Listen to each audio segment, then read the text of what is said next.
আজকের এই পর্বে তোমাদের কাছে মূলত দশম শ্রেণীর পাঠ্য মাইকেল মধুসূদন দত্তের লেখা অভিষেক কবিতাটির বাকি টেক্সট পোর্শনের উপর থেকে প্রশ্ন উত্তর আলোচনা করব।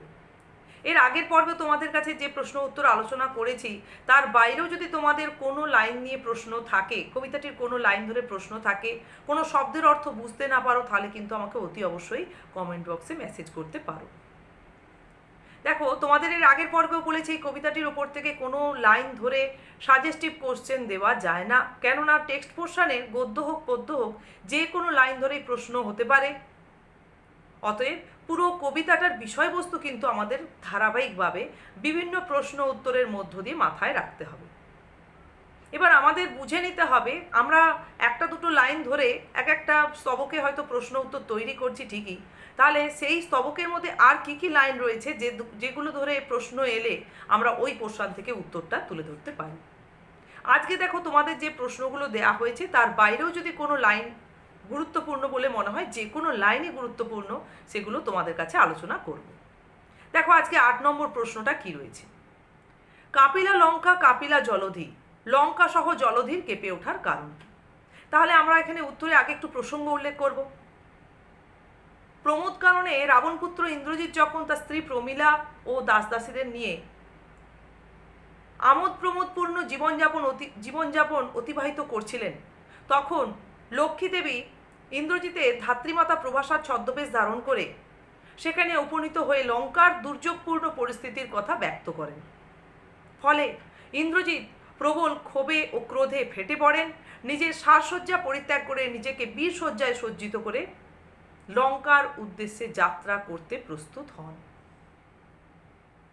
এবং স্ত্রী প্রমীলার কাছ থেকে বিদায় নেওয়ার পর যখন তিনি স্বর্ণ রথে চড়ে লঙ্কার উদ্দেশ্যে যাত্রা করেন, তখন সেই বর্ণনাটি কবি কবিতায় খুব সুন্দরভাবে তুলে ধরেছেন। আমরা দেখো টেক্সট পোর্শনটা ভালো করে লক্ষ্য করো, ওখানেই কিন্তু উত্তরটা রয়েছে। এভাবে কিন্তু আগে আমাদের প্রসঙ্গটা তুলে ধরতে হবে। এরপরে দেখো কি বলা হচ্ছে। তাহলে রথবর অর্থাৎ ইন্দ্রজিৎ যখন সেই স্বর্ণ রথে চেপে লঙ্কার উদ্দেশ্যে যাত্রা করেন, যেন এক ঘোরতর রব উত্থিত হয় এবং মনে করা হয় যেন মৈনাক শৈল বিশাল বড় স্বর্ণপাখা বিস্তৃত করে সমগ্র গগনমণ্ডলকে উজ্জ্বল করে উড়ে চলেছে।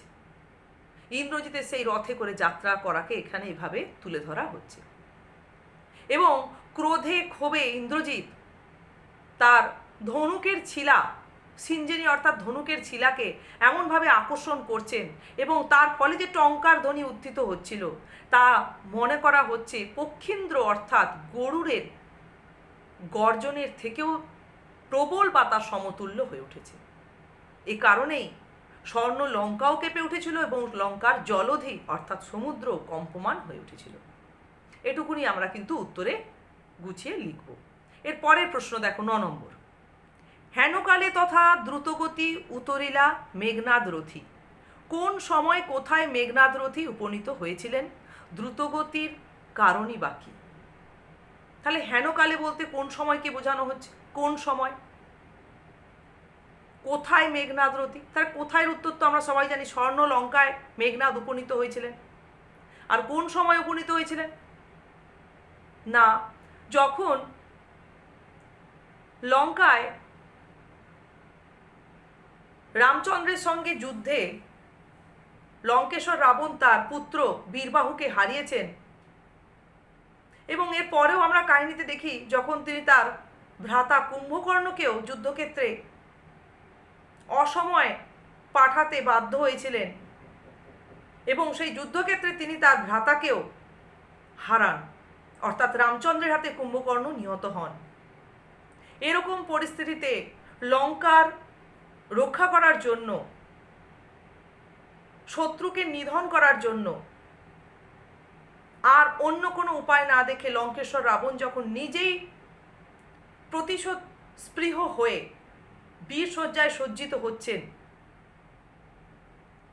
তখনই রাবণ পুত্র ইন্দ্রজিৎ প্রমোদ কানন থেকে লঙ্কায় এসে উপনীত হন।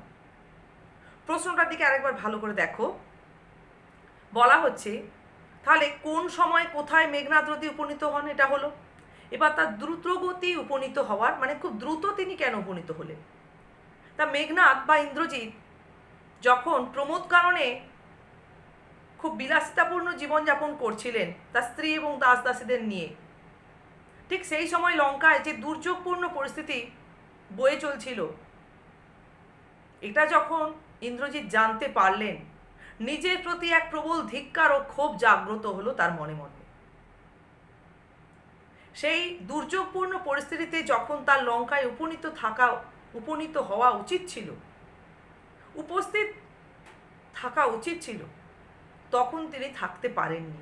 তার প্রিয় ভ্রাতা বীরবাহু নিহত হয়েছেন, এই সংবাদ কিন্তু তাকে ভীষণভাবে আঘাত করেছিল এবং তিনি জানতে পেরেছিলেন ধাত্রীমাতা প্রভাসার কাছ থেকে যে তার পিতা, তার পুত্র ইন্দ্রজিৎ বর্তমান থাকা সত্ত্বেও লঙ্কেশ্বর রাবণ তার পিতা, তিনি যুদ্ধসজ্জায় সজ্জিত হয়ে যুদ্ধক্ষেত্রে যাওয়ার প্রস্তুতি নিচ্ছেন, যে কারণে দ্রুত তিনি লঙ্কায় উপনীত হলেন এবং লঙ্কায় তিনি লঙ্কেশ্বর রাবণের সামনে গিয়ে তার যুদ্ধক্ষেত্রে যাওয়ার যে একান্ত প্রয়োজন সেই বিষয়টি তুলে ধরার জন্য তিনি কোনো রকমের অবকাশ না রেখে পিতার কাছে আগে উপনীত হয়েছিলেন। তাহলে এভাবে কিন্তু আমরা 9 নম্বর প্রশ্নের উত্তরটা দিতে পারি। এরপরের প্রশ্ন দেখো, 10 নম্বরে বলা হচ্ছে করজোড়ে কহিলা, কে কার কাছে করজোড়ে কি বা জানালেন। দেখো এই প্রশ্নগুলোতে কোথাও 5 কোথাও 3 নম্বর দেওয়া হয়েছে। উত্তরের পরিসর অনুযায়ী প্রশ্নে যতটা চাওয়া হয়েছে উত্তরের পরিসর অনুযায়ী কিন্তু নাম্বারগুলো আমরা ভাবতে পারি।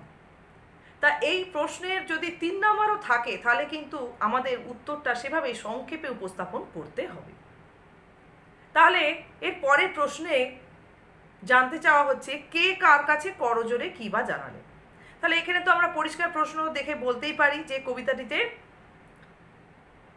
রাবণ পুত্র ইন্দ্রজিৎ পিতা অর্থাৎ লঙ্কেশ্বর রাবণের কাছেই তার মনের কথা বা তার একমাত্র আবেদন যেন এখানে উপস্থাপন করছেন করজোড়ে। তাহলে কি জানালেন পিতার কাছে ইন্দ্রজিৎ বা মেঘনাদ? চলো টেক্সট পোর্শনে কিন্তু এই উত্তরটা বইয়ের মধ্যেই, টেক্সটের মধ্যেই খুব সুন্দর করে দেওয়া আছে। তিনি তার পিতার চরণে নমস্কার জানিয়ে বা প্রণাম জানিয়ে রক্ষ কুলপতি অর্থাৎ তার পিতার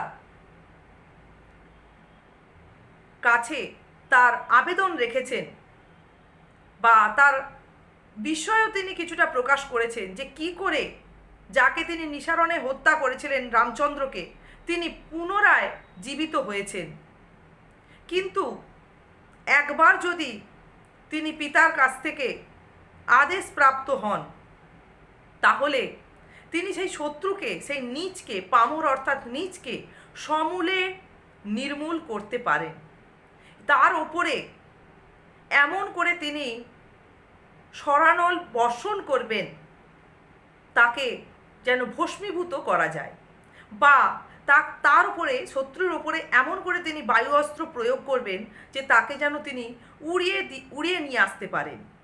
অথবা তার পিতা যদি আদেশ করেন তিনি রামচন্দ্রকে রাজপদে বন্দি করেও উপনীত করতে পারেন।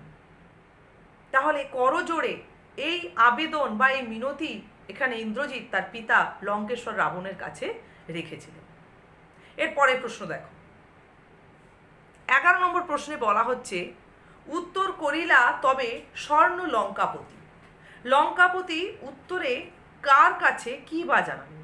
তাহলে এখানে কথোপকথন মূলত হয়ে চলেছে লঙ্কেশ্বর রাবণের সঙ্গে পুত্র ইন্দ্রজিৎ বা মেঘনাদের। তা এখানে মূলত বলাই আছে যখন উত্তর করিলা তবে স্বর্ণ লঙ্কাপতি, স্বর্ণ লঙ্কার পতি হচ্ছেন লঙ্কেশ্বর রাবণ, তিনি তার প্রিয় পুত্র ইন্দ্রজিতের কাছে তার বক্তব্য তুলে ধরছেন।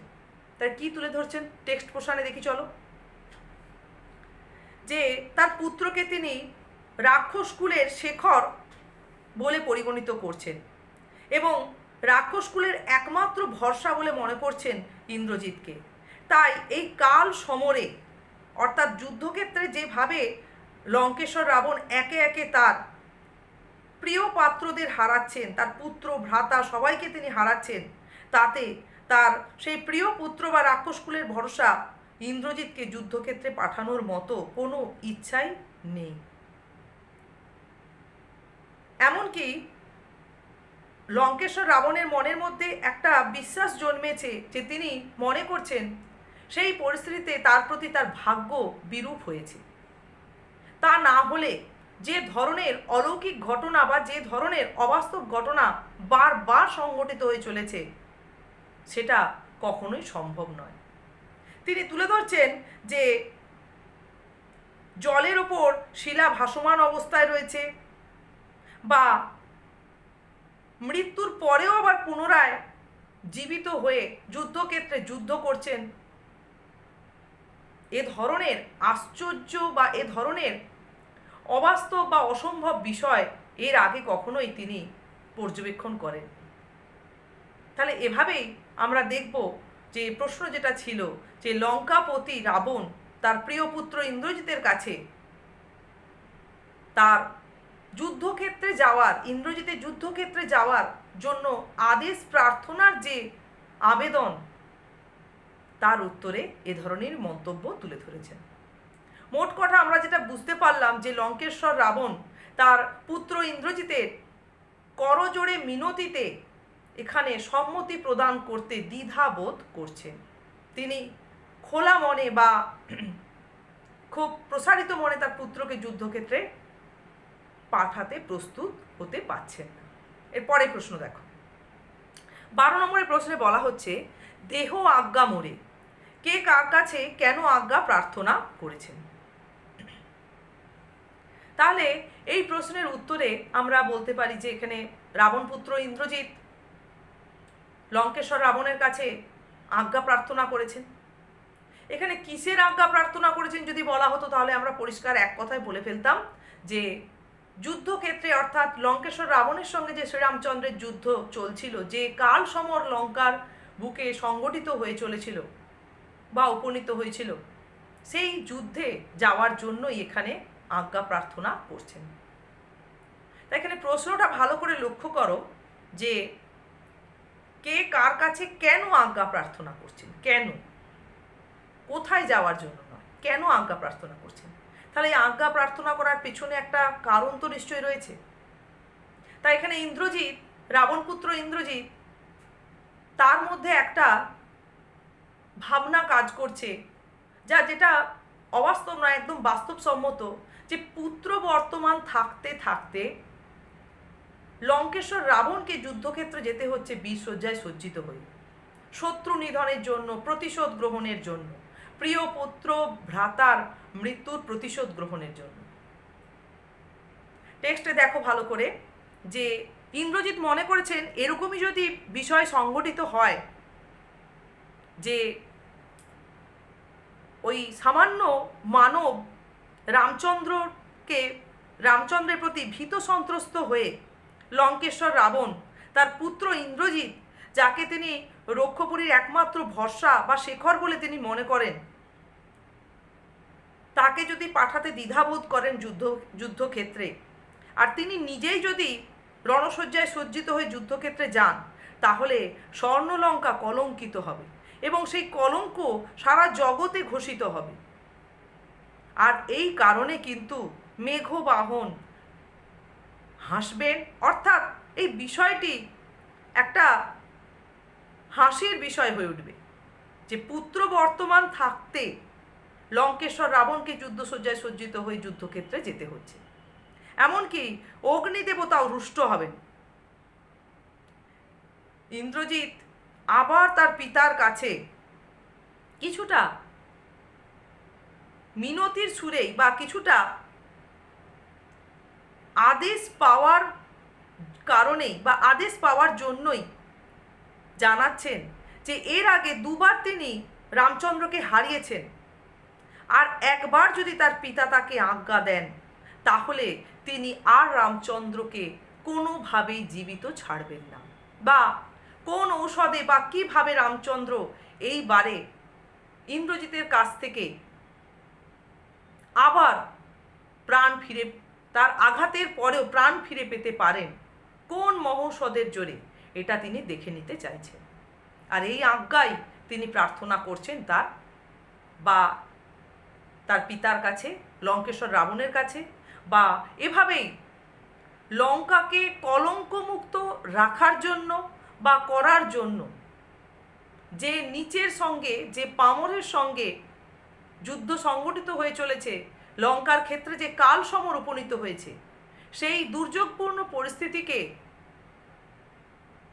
বা সেই দুর্যোগপূর্ণ পরিস্থিতি থেকে লঙ্কাকে মুক্ত করার জন্য তিনি আজ্ঞা প্রার্থনা করছেন লঙ্কেশ্বর রাবণের কাছে, পিতার কাছে। আজকের শেষ প্রশ্ন দেখো, 13 নম্বর প্রশ্ন। আগে পুজো ইষ্ট দেবে। কিসের আগে ইষ্ট দেবতাকে পূজা করার কথা ব্যক্ত করেছেন বা বক্তা বলেছেন? এখানে ইষ্ট দেবতাকে পূজা করার পেছনে কারণ কি দেখিয়েছেন বক্তা? এখানে বক্তা কি কারণ দেখিয়েছেন বা ইষ্ট দেবতাকে পূজা করার প্রসঙ্গ কেন কবিতায় এসেছে, এ ধরনের কিন্তু প্রশ্ন হতে পারে। তা এখানে প্রথম প্রশ্ন যেটা বলা হয়েছে, কিসের আগে ইষ্ট দেবতাকে পুজো করার কথা বক্তা বলেছেন? না, যখন কোনোভাবেই পুত্র ইন্দ্রজিৎ লঙ্কেশ্বর রাবণ বা পিতা কাছ থেকে যুদ্ধক্ষেত্রে যাওয়ার জন্য রামচন্দ্রের সঙ্গে যুদ্ধ করার জন্য বা রামচন্দ্রকে পরাস্ত করার জন্য পিতার কাছ থেকে অনুমতি আদায় করেই ছাড়তে চাইছিলেন, তখন বাধ্য হয়ে লঙ্কেশ্বর রাবণ ইন্দ্রজিতের কথায় সহমত প্রদর্শন করতে বাধ্য হন। কিন্তু তিনি একটি শর্ত তার পুত্রের কাছে রাখেন, যুদ্ধক্ষেত্রে যাওয়ার পূর্বে ইষ্ট দেবতার উপযুক্ত পদ্ধতিতে অর্থাৎ যথাযথভাবে তার প্রতি পূজা অর্চনা করার।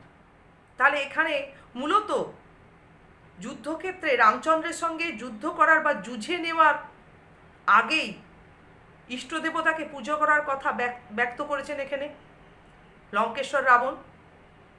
এরপর দ্বিতীয় প্রশ্নে বলা হচ্ছে যে বক্তা এখানে ইষ্টদেবতাকে পুজো করার পেছনে কি কারণ দেখাতে চেয়েছেন, বা আমরা যদি বলি যে কবিতায় কেন এখানে ইষ্টদেবতাকে পুজো করার কথা ব্যক্ত করা হয়েছে যুদ্ধক্ষেত্রে যাওয়ার আগে। কেননা আমরা কাহিনী প্রেক্ষাপটে দেখতে পাই যে প্রিয়পুত্র বীরবাহুকে হারিয়ে লঙ্কেশ্বর রাবণ বেশ শোকগ্রস্ত হয়েছিলেন, যে কারণে তিনি রণশয্যায় সজ্জিত হচ্ছিলেন লঙ্কাকে শত্রুমুক্ত করবেন বলে। এরপর ভ্রাতা কুম্ভকর্ণকে অসময় জাগিয়ে যুদ্ধক্ষেত্রে পাঠানোর কারণে বা কারণবশত দেখা গেল যে রামচন্দ্রের সঙ্গে কুম্ভকর্ণ পরাস্ত হলো, রামচন্দ্রের কাছে কুম্ভকর্ণ পরাস্ত হলেন এবং যুদ্ধক্ষেত্রে নিহত হয়ে তার বিশাল আকৃতির দেহ, টেক্সট পোর্শনে দেখো যে গিরিশৃঙ্গ কিংবা মহিরুহের মতো, যে মহিরুহ বজ্রাঘাতে ভূপতিত হয়েছে সেই রকম ভূপতিত মহিরুহর মতো পড়ে রয়েছে যুদ্ধক্ষেত্রে। তাহলে এই পরিস্থিতিটা বা এই ঘটনাগুলো এক একটি যে ঘটে যাওয়া বিপদ, এগুলো কিন্তু লঙ্কেশ্বর রাবণকে ভীষণভাবে আঘাত করেছিল, যে কারণে তিনি সচেতন হয়ে গেছিলেন, যাকে তিনি রাক্ষসকুলের ভরসা বা রক্ষকুল শেখর বলে মনে করেন বা অতি প্রিয় পুত্র, তাকে তিনি উপযুক্তভাবে একটা নিরাপত্তা প্রদান করার পরে যুদ্ধক্ষেত্রে পাঠানোর কথা ভাবছেন। এছাড়া আমরা দেখি কাহিনীতে যে লঙ্কেশ্বর রাবণ মনে মনে কিন্তু অনেকটাই ভেঙে পড়ছেন, যে কারণে তিনি ভাবছেন যে তার ভাগ্য তার প্রতি বিরূপ হয়েছে। তাই এই পরিস্থিতিতে তার প্রিয় পুত্র ইন্দ্রজিৎকে যদি যুদ্ধক্ষেত্রে পাঠাতেই হয়, তাহলে আগে তার ইষ্ট দেবতার প্রতি যথাযথভাবে পূজা অর্চনা সম্পন্ন করা উচিত। সেই শর্ত বা সেই আজ্ঞা বা সেই আদেশ বা নির্দেশ আমরা দেখি কাহিনীতে, এই কবিতার কাহিনীতে লঙ্কেশ্বর রাবণ তার পুত্র ইন্দ্রজিৎকে প্রদান করেছেন, এবং তার পেছনে কিন্তু এই বিষয় বা এই কাহিনী বা এই দুর্যোগপূর্ণ দিকগুলি উঠে আসছে। তাহলে এভাবে আমরা দেখলাম, দেখো পরপর আমরা সর্বমোট আমি তোমাদের 13টা প্রশ্ন দিলাম এই কবিতার ওপর থেকে, 2টি পর্বে আলোচনা করলাম। পুরো বিষয়বস্তুটাই কিন্তু প্রত্যেকটি প্রশ্নের মধ্য দিয়ে ধারাবাহিকভাবে উত্তরে আমরা পাচ্ছি। তাছাড়া দেখো আজকে টেক্সট পোর্শনটা একটু ভালো করে লক্ষ্য করো। এই যে বিধি বাম মম প্রতি, এই লাইনটা ধরেও কিন্তু 3 নম্বরের প্রশ্ন হয়, যেটা আমি তোমাদের দিইনি, কিন্তু তোমাদের করতে হবে। তারপরে রয়েছে দেখো উত্তরিলা বীরদর্পে অসুরারি রিপু, এই লাইন ধরেও প্রশ্ন আসতে পারে। তারপরে রয়েছে এ কলঙ্ক পিত ঘুষিবে জগতে, এখানে কোন কলঙ্কের কথা বলা হয়েছে, এটার প্রসঙ্গ উল্লেখ করতে গেলেই 3 নম্বর প্রশ্নের উত্তর হয়ে যাবে। দেখিব এবার বীর বাঁচে কি ঔষধে, এই লাইনটি ধরেও প্রশ্ন হতে পারে। এখানে বীর বলতে কাকে বোঝানো হয়েছে, বা কে দেখে নিতে চেয়েছেন কোন পরিস্থিতিতে। এরপর কুম্ভকর্ণ বলি ভাই মম, এখানে কার ভাই কুম্ভকর্ণ এবং তার কোন অবস্থার কথা কবিতায় তুলে ধরা হয়েছে। বা লাস্ট লাইন যেটা রয়েছে দেখো, অভিষেক করিলা কুমারে, কে কিভাবে বা কেন, কুমার বলতে কাকে বোঝানো হয়েছে এবং কিভাবে বা কোন পরিস্থিতিতে কেনই বা তার অভিষেক সম্পন্ন করা হলো, যে কারণে কিন্তু মানে কবিতাটার নামকরণও করা হয়েছে এখানে অভিষেক। পুরো ঘটনার পর্যায়ক্রম নিয়ে গেল শেষে এই অভিষেক করার, ইন্দ্রজিতের যুদ্ধক্ষেত্রে যাওয়ার আগে তার মানে সেনাপতি পদে তাকে বরণ করার জন্য যে অভিষেক, সেটি সম্পন্ন করার দিকটি। তাহলে এভাবেই আমরা পুরো কবিতাটার প্রশ্ন উত্তর সহযোগে তৈরি করলে দেখব পুরো কবিতাটার বিষয়বস্তু কিন্তু আমাদের তৈরি হয়েছে। তাই এরপরও যদি তোমাদের কোনো প্রশ্নের সমস্যা থাকে, কোনো শব্দের অর্থ বা লাইনের অর্থ বুঝতে না পারো, অতি অবশ্যই আমাকে তোমরা মেসেজ করে জানাবে। তাহলে আজকে তোমরা এই প্রশ্নের উত্তরগুলো আলোচনা করো বা অনুশীলন করো এবং ঠিকঠাকভাবে ধারাবাহিকভাবে বিষয়বস্তুটা স্মরণে রাখার চেষ্টা করো। দেখো তোমাদের আজকে যে 9 নম্বরের প্রশ্নটা দেয়া হয়েছে, ওইখানে একটা জায়গায় উত্তরে কিন্তু একটু অংশ বলা বাকি রয়ে গেছিল, যে হেনকালে বলতে আমি তোমাদেরকে মূলত প্রসঙ্গটাই বলেছিলাম, কিন্তু প্রসঙ্গের সঙ্গে তোমাদের টেক্সট পোর্শন দেখো, সেইখানে এই অংশটা কিন্তু তোমাদেরকে বলতে হবে, যে যখন লঙ্কেশ্বর রাবণ বীরসজ্জায় সজ্জিত হয়ে যুদ্ধক্ষেত্রের জন্য যাওয়ার জন্য প্রস্তুত হচ্ছিলেন, এই প্রসঙ্গটা বলেছিলাম। সেই সঙ্গে টেক্সট পোর্শনের অংশ ধরে বলতে হবে যখন লঙ্কায় রণদামামা বেজে উঠেছিল, যখন হস্তি অশ্ব যুদ্ধসজ্জায় সজ্জিত হয়ে হুঙ্কার ছাড়ছিল, পদাতিক বাহিনী তারা হুঙ্কার ছাড়ছিল, অর্থাৎ তারা গর্জে উঠেছিল, এবং লঙ্কার আকাশে রেশমি পতাকা উত্থিত হয়েছিল, যা যুদ্ধে গমনের যে বার্তা বহন করে। সেই সঙ্গে সমগ্র যুদ্ধক্ষেত্রে ব্যবহৃত বর্মের আভায় সমগ্র গগনমণ্ডল উজ্জ্বল হয়ে উঠেছিল। ঠিক সেরকমই পরিস্থিতিতে কিন্তু স্বর্ণলঙ্কায় প্রমোদ কানন থেকে স্বর্ণলঙ্কায় এসে উপনীত হয়েছিলেন রাবণপুত্র ইন্দ্রজিৎ। এখানে এই অংশ বই ধরে এই অংশের আলোচনাটা কিন্তু তোমাদের এর আগে করতে আমি ছেড়ে গিয়েছিলাম, আবার এটা তোমাদেরকে সংযোজন করলাম। 9 নম্বরের এই প্রশ্নের এই অংশটাতে কিন্তু তোমাদের উত্তরে এটা বলতে হবে। এরপর কেন দ্রুত গতিতে ইন্দ্রজিৎ তার পিতার কাছে উপনীত হয়েছিলেন বা লঙ্কায় উপনীত হয়েছিলেন, সেটা কিন্তু উত্তর ঠিকঠাক করে বিস্তারিত আকারে তোমাদের বলা হয়েছে। তাহলে এই অংশগুলো তোমরা ভালো করে তৈরি করো।